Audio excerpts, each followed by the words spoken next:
you been down here today? Well, we actually came last night about 6 o'clock, and so we've been here a good long amount of hours. Probably by the time it's over, we'd have been here 24 hours. And so you want to hope to see some of the stars today? Yeah, I hope to see Dan, Rupert, and Emma, and then anyone else who will be here. I suppose if you could ask them one question, what would that be?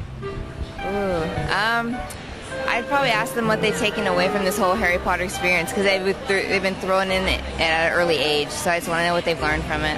All right, thank you very much. Thank you. Okay, so how long have you all been down here? Since 5:30. Yeah, about 10 in the morning. And who are you looking forward to seeing most today? Rupert. Daniel. Daniel. Definitely Daniel. And Tom. I love Tom. And if you could get one autograph, who would it be? Daniel, definitely. Daniel Radcliffe. We love him. And what if you could ask Harry one question? What would you ask? Can I have a hug? Yeah. Will you marry me? Likewise.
So we've got a new screenwriter, a new director. How has this film evolved from the previous four? Well, it's obviously we start with the source material, which J.K. Rowling gives us, which, even though it's another year in the life of Harry Potter, it's a different story. He's older. All the other protagonists are older. It's darker. It's a world on the brink of war. Voldemort's out there. He hasn't yet staged the final invasion, but he's waiting. He's preparing for it. Harry has a bit of adolescent angst, I have to say as well, which is something even I can remember, something we can all relate to. The Ministry, it's a bit like 1984. It sends its representative in the form of Umbridge to take over the school, clean out the bad, and reinstate the good as far as they're concerned, which results in Dumbledore being fired. So the unthinkable happens. You've got Hogwarts with no Dumbledore. It shouldn't be possible. And then the film culminates in the greatest wizard fight of all time. So it's cool and it's different. So has there any big challenges this film's presented? That different challenges than the previous four?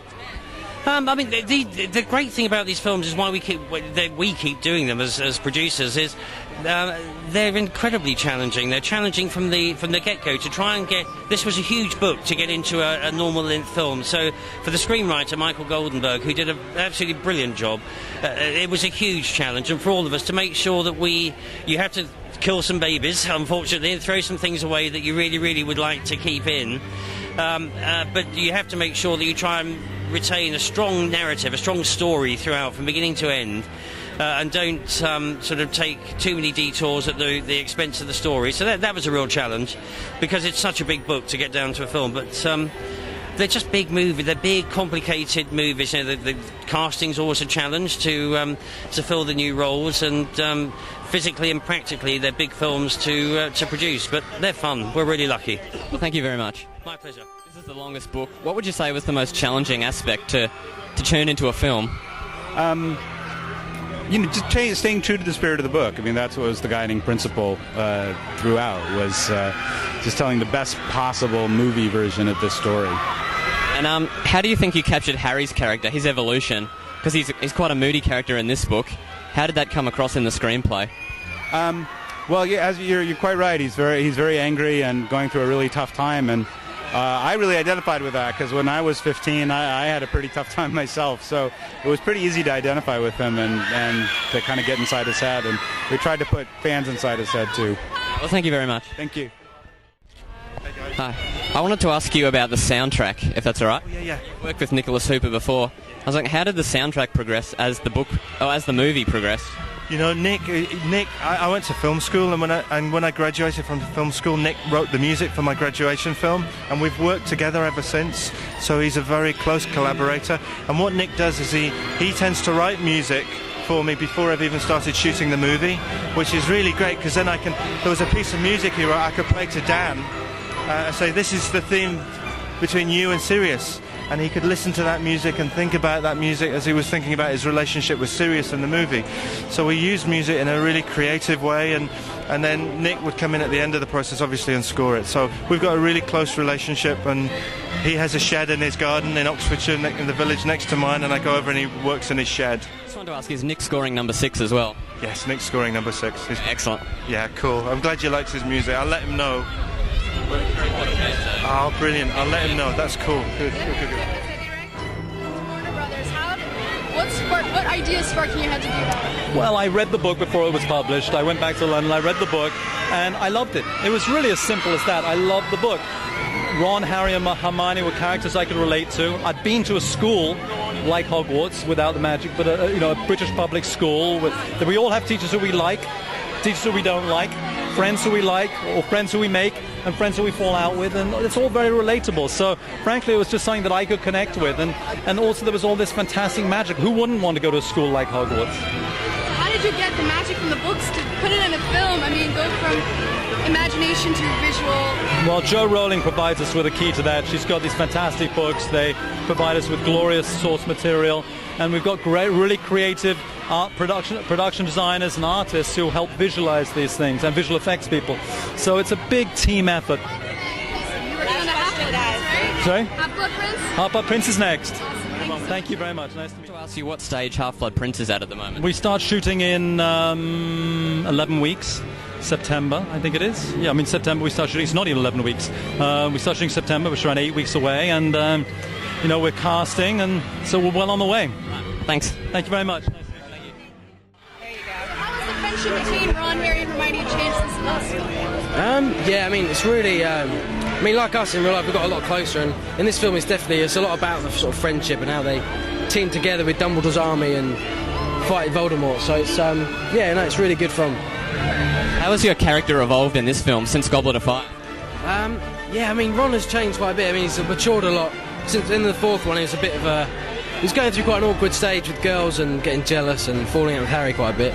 And this time he's a lot more focused. He's a bit tougher as well.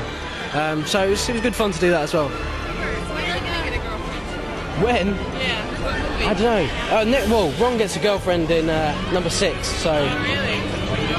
I went to the open casting call for that, and you have to screen test with like 5 girls. How do you feel about that? Yeah, I heard that. I don't know. It's going to be a bit embarrassing because in driving lessons I did a film in England, a little low budget thing, and there was a little kiss in that, and that was quite embarrassing. But unfortunately.